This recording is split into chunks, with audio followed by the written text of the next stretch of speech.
Inter medical lecture guys, नया topic लेकर आया हूँ। बहुत सारी दवाइयाँ लाया हूँ। कैसे आप दवाइयों को पहचानते हो, कौन सी दवाई किस काम में आती है। ठीक है, आप मैं ऐसी ट्रिक बताऊंगा जिससे आप दवाइयों को एक बार में पहचान जाओगे कि कौन सी दवाई है, किस काम में आती है। ठीक है, मतलब मेडिकल से रिलेटेड सारी दवाइयाँ इसमें मैंने इंक्लूड की है। कौन सी दवाई कैसे यूज़ करना है, उसके लास्ट के नाम से आप कौन सी दवाई को कैसे उसके कामों को पहचान सकते हो। ठीक है, जैसे कि स्टार्ट करते हैं हम लोग। सबसे पहली जो हमारी टाइप की मेडिसिन आती है, एंड नेम बताऊंगा, यानी कि आखिरी में जो नाम आता है और उसका यूज़। जैसे कि प्रजोल, जिस भी मेडिसिन में लास्ट में प्रजोल शब्द इस्तेमाल होता है, वो दवाइयाँ, इसका यूज़ क्या होता है, ये दवाइयाँ एसिडिटी को कम करती है। जैसे कि पेंटा प्रेजोल आया लास्ट में, रोजोल, प्रेजोल, ये जो देखो आप प्रेजोल। ठीक है, इसको आप देख के बता सकते हो कि कौन सी मेडिसिन है। ठीक है, जिसके लास्ट में प्रेजोल शब्द आता है वो एसिडिटी वाली मेडिसिन होती है। जैसे कि ओम जैसे कि सिंपली आती है ओमेरा प्रिजोल। ठीक है, तो ये वाली लास्ट में है ना, ओमेप्रिजोल। ओमेप्रिजोल में लास्ट में प्रोजोल शब्द आया, ओमेप्रिजोल। प्रिजोल का मतलब होता है सिंपली कि ये भी एसिडिटी को कम करने वाली मेडिसिन होती है। तो याद रखना गाइस, जिस भी मेडिसिन के अंत में प्रिजोल आता है वो होती है एसिडिटी को कम करने वाली दवाइयाँ। ठीक है, जैसे कि पेंटाप्रिजोल और ओमेप्रिजोल। ठीक है, ये 20 mg की मेडिसिन होती है और ये 40 mg की होती है। मेनली ज़्यादातर यूज़ होती है पेंटाप्राजोल। ठीक है, जल्दी से आप लोग इसका स्क्रीनशॉट ले लीजिए ताकि आपको बाद में इजीली नोट्स आप बना पाओगे। ठीक है, प्रेजोल मतलब एसिडिटी को कम। दूसरे टाइप की जो मेडिसिन आती है हमारी, वो होती है टिडीन।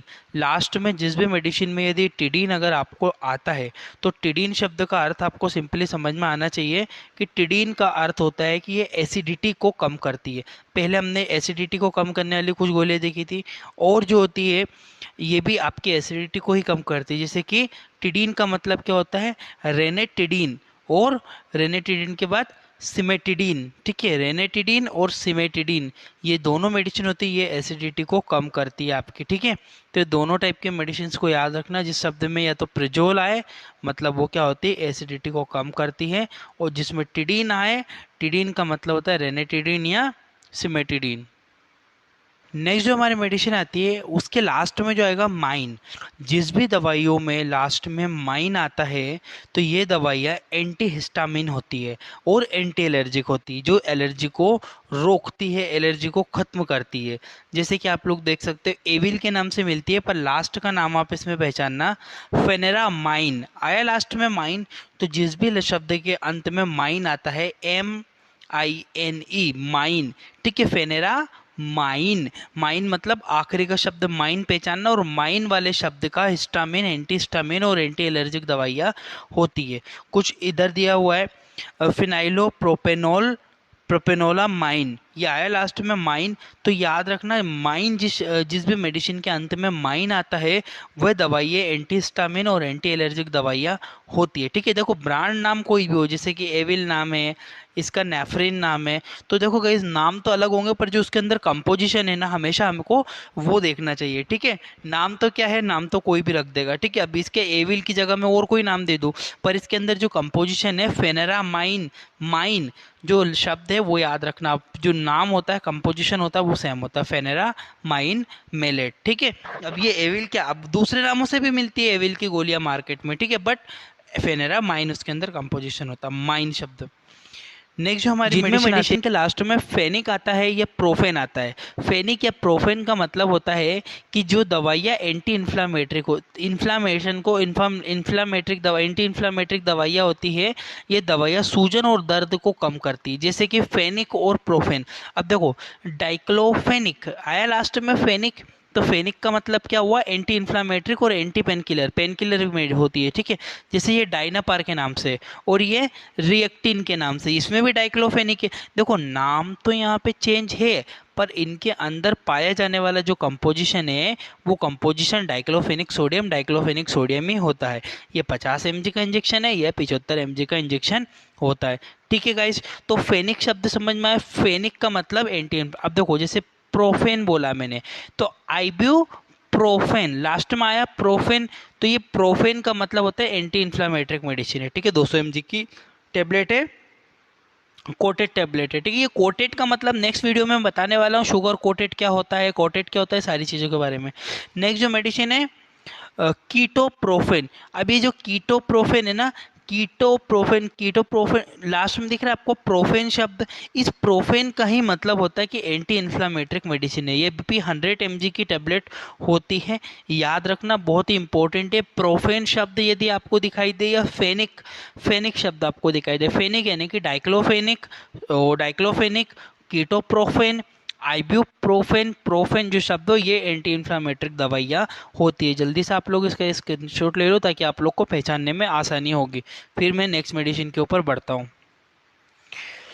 नेक्स्ट जो हमारी मेडिसिन आती है वो होती है आपकी, लास्ट में नाम आएगा एजोल, ठीक है। एजोल का मतलब क्या होता है, जिस भी दवाई के नाम से दवाई के एंड में एजोल आता है, एजोल का मतलब होता है एंटी फंगल दवाइयाँ होती है जो कि फंगस इन्फेक्शन को ठीक करती है। जैसे कि फ्लूकाकोना जोल, ना जोल आया, एजोल, एजोल, फ्लूका कोना एजोल, ठीक है। एजोल शब्द, फ्लूका कोना एजोल का, एजोल जो शब्द है, एजोल का मतलब होता है एंटी फंगल है। कीटा कोना ना जोल, एजोल आया लास्ट में, कीटा कौन, एजोल, एजोल का मतलब ये एंटी फंगल ड्रग है। इसके अंदर देखो माइकोनाजोल, ठीक है, माइकोनाजोल आया। माइकोनाजोल क्रीम होती है, तीनों क्रीम में ये टेबलेट होती है, फ्लूकाकोनाजोल टेबलेट, ठीक है।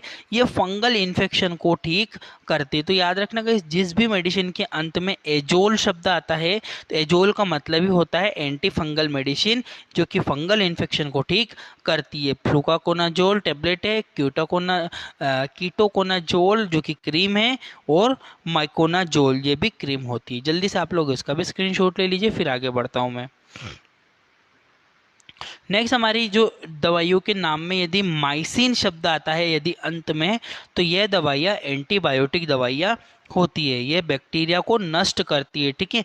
एंटीबायोटिक, एंटीबायोटिक या एंटीबैक्टीरियल मेडिसिन भी बोल सकते हैं। रिथ्रोमाइसिन, ठीक है, रिथ्रोमाइसिन या एजिथ्रोमाइसिन, लास्ट में आया माइसिन शब्द, सॉरी बैक हो गए, लास्ट में माइसिन शब्द। जब भी माइसिन शब्द आपको देखने को मिले, तो माइसिन शब्द का मतलब होता है गाइस कि वो एंटीबायोटिक में, जैसे कि स्पाइरामाइसिन, ठीक है। माइसिन आया लास्ट में, आपको माइसिन देखना है, ठीक है। माइसिन जो शब्द होता है, माइसिन एंटीबायोटिक शब्द का है। एरिथ्रोमाइसिन, एजिथ्रोमाइसिन, स्पाइरामाइसिन, माइसिन का अर्थ ही होता है एंटीबायोटिक, एंटीबैक्टीरियल मेडिसिन होती है। क्लियर है गाइस? जल्दी से आप लोग इसका भी स्क्रीनशॉट ले लो, फिर आगे बढ़ता हूँ।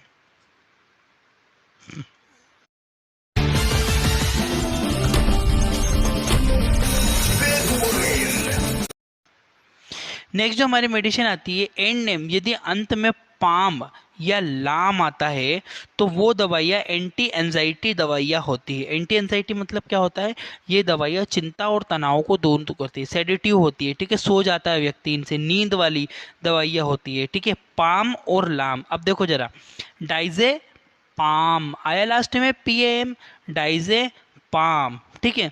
जैसे कि लोर्जे पाम आया लास्ट में, पाम, तो जिसमें पाम शब्द का इस्तेमाल होता है आखिरी में, वे दवाइयाँ एंटी एंजाइटी या सेडेटिव होती है। अब लाम भी आता है कुछ दवाइयों में, जैसे कि मिडाजोलाम आया, लाम, मिडाजोलाम, लाम, लाम जो शब्द है ना, पाम या लाम, अब देखो इसमें एल्प्राजोलाम, ठीक है। तो लाम जो शब्द है, लाम शब्द का मतलब, पाम और लाम का मतलब होता है एंटी एंजाइटी दवाइयाँ होती है जो कि तनाव और चिंता को दूर करती है। याद रखना गाइस, बहुत इंपॉर्टेंट है, पाम और लाम शब्द का यदि किसी दवाइयों में इस्तेमाल किया जा रहा है, तो वो सेडेटिव होती है, नींद आती है, नींद वाली दवाइयाँ होती है। विदाउट डॉक्टर प्रिस्क्रिप्शन इन दवाइयों को नहीं लेना होता है। रेड लाइन मेडिसिन है, रेड लाइन का मतलब जिस भी दवाई पे रेड लाइन रहती है, वो विदाउट डॉक्टर के प्रिस्क्रिप्शन के नहीं लेना चाहिए, ठीक है। इन दवाइयों की आदत लग जाती है लोगों को, ठीक है। याद रखना, पाम और लाम एंटी एंजाइटी में आता है। स्क्रीनशॉट ले लो आप लोग, फिर आगे बढ़ता हूँ मैं। नेक्स्ट क्लास जो हमारी आती है कैन। यदि किसी दवाइयों के अंत में यदि हमको कैन देखने को मिले, तो यह एंटी जो ये दवाइयाँ होती है कैन शब्द वाली, ये होती है एनेस्थेटिक। एनेस्थेटिक दवाइयाँ होती है, एनेस्थेटिक का मतलब होता है सुनने वाली, सुन कर देती है दवाई। ये दवाइयाँ सुन करने के लिए इस्तेमाल की जाती है, जैसे लिग्नो कैन, लास्ट में आपको कैन दिखाई दे रहा है, कैन, जैसे कि लीडो कैन, ठीक है। लीडोकेन, केन का मतलब ये होता है 2% परसेंट है। लीडोकेन का मतलब होता है, केन मतलब सुन कर देने वाली दवाइयाँ ये होती है, सिंपली एनेस्थेटिक दवाइयाँ होती हैं, ये चीज़ ध्यान रखना। जाइलोकेन बहुत फेमस ब्रांड है, मार्केट में आपको जाइलोकेन के नाम से ये दवाइयाँ मिल जाती है, ठीक है। तो एनेस्थेटिक दवाइयाँ होती है ये लिग्नोकेन, लिडोकेन, यानी कि केन आपको ध्यान रखना है। अंत में यदि केन आता है तो केन शब्द का अर्थ ही होता है कि वह दवाइयाँ सुन करने वाली दवाई है। दूसरी क्लास की जो मेडिसिन आती है विर, यदि किन्हीं दवाइयों के पीछे आपको विर शब्द का इस्तेमाल होता है तो ये दवाइयाँ एंटीवायरस दवाइयाँ होती है। अब देखो, जिस किसी दवाइयों के पीछे विर आ रहा है तो विर का मतलब होता है वायरस को नष्ट करने वाले, जैसे कि राइबाविरिन, ठीक है, रिबाविरिन, ये विर, विर आया लास्ट में, देखो एसिक्लोविर, वीर आया लास्ट में, विर जहाँ पे विर शब्द का इस्तेमाल होता है उसका मतलब होता है कि वो एंटीवायरस मेडिसिन होती है। इनके द्वारा वायरल इन्फेक्शन को ठीक किया जाता है, hepatitis B virus, C virus, इनके लिए ये दवाइयों को यूज़ करते हैं। जल्दी से आप लोग इसका स्क्रीनशॉट ले लो, फिर आगे बढ़ता हूँ। नेक्स्ट क्लास की जो मेडिसिन आती है हमारी यूडाइन, ठीक है, वुडाइन। वुडाइन शब्द अगर आता है तो ये दवाइयाँ एचआईवी वायरस को नष्ट करने वाली दवाइयाँ होती है, जैसे कि जीडो वुडाइन और लेमी वुडाइन, ठीक है। वुडाइन जो शब्द है ना, VUDINE, ये वुडाइन का मतलब होता है एचआईवी वायरस को मारने वाली होती है, एंटीवायरस मेडिसिन ही होती है ये भी। बाकी ये मेनली इस्तेमाल ये दवाइयाँ की जाती हैं आपके एचआईवी वायरस के लिए, एचआईवी वायरस के संक्रमण होने पर, ठीक है। जीडोवुडाइन और लेमीवुडाइन 150 mg की टेबलेट है, 150 mg की है, 100 mg की, और भी बहुत सारी आती है। लास्ट में आपको वुडाइन पहचानना है, ठीक है। इसका भी स्क्रीनशॉट ले लो ताकि आप लोग ध्यान में रख पाओगे चीज़ों को। नेक्स्ट क्लास की जो मेडिसिन आती है, इन तीन नाम आते हैं, एलोल, डेपिन, प्रिल। यदि आपको किन्हीं दवाइयों में एलोल, डिपिन या प्रिल अगर आपको शब्द दिखाई दे, ये दवाइयाँ ब्लड प्रेशर को कम करती है, ठीक है। जो हाइपर पेशेंट रहता है, हाइपर पेशेंट को नॉर्मल लाने के लिए, जब बीपी को कम करने के लिए इन दवाइयों का इस्तेमाल किया, जैसे कि एलोल, डिपिन, प्रिल। अब देखो, लेबिटा लोल, लेबिटा एलोल, सॉरी बैक हो गया। लेबिटालोल का मतलब होता है, ये दवाई है लेबिटालोल हाइड्रोक्लोल, लोल जो है शब्द एलोल, एलोल का मतलब होता है ये बीपी को कम करती है, जैसे कि एमला डिपिन, डेपिन आया, डेपिन जी लिख रहा, मैंने बोला था जिस शब्द में डिपिन आता है मतलब वो बीपी को कम करती है। तो एमला डिपिन जो एक दवाई आती है 5 mg की गोली है, ये क्या करते हैं कैप्सूल, ये कम करते हैं बीपी को, ठीक है। उसके बाद जो मैंने प्रिल बताया, लीजनो प्रिल, जो प्रिल आपको दिख रहे हैं लास्ट में, प्रिल का मतलब होता है ये बीपी को कम करने वाली दवाई, लेबिटालोल, एम्लाडेपिन, ये लास्ट में प्रिल आप देख सकते हो, ठीक है। 10 mg की टेबलेट होती है, बहुत इंपॉर्टेंट है, ये भी आप लोग याद करना, इसका स्क्रीनशॉट ले लो। एलोल, डेपिन या प्रिल, इन तीनों में से यदि कोई भी नाम दिखाई दे उसका मतलब होता है कि वो बीपी को कम करने वाली दवाइयाँ होती हैं। नेक्स्ट क्लास की जो मेडिसिन आती है हमारी वो होती है एज। अब देखो, एज का मतलब होता है ये दवाइयाँ ब्लड क्लोट को तोड़ती है, जो ब्लड क्लोट हमारा जम जाता है उसको तोड़ने में मदद करती है, जैसे कि स्ट्रेप्टोकाइनेज, एज आया लास्ट में, ये दवाइयाँ क्या करेगी, ये दवाइयाँ आपके ब्लड जो क्लोट जमा हुआ है उस क्लोट को तोड़ने का काम करेगी। याद रखना, जिस भी मेडिसिन के अंत में आपको एज दिखाई दे, एज का मतलब होता है कि ये दवाइयाँ आपके जो है ब्लड क्लॉटिंग को तोड़ते हैं, स्ट्रेप्टोकाइनेज, एज, ठीक है, स्क्रीनशॉट ले लो। अब कुछ दवाइयाँ होती है जिनके अंत में स्टेटिन आता है, ठीक है। ये दवाइयाँ कोलेस्ट्रोल को कम करती, जिन भी दवाइयों के अंत में यदि आपको स्टेटिन शब्द का इस्तेमाल हो, वो स्टेटिन वाली दवाई है, जैसे कि लोवा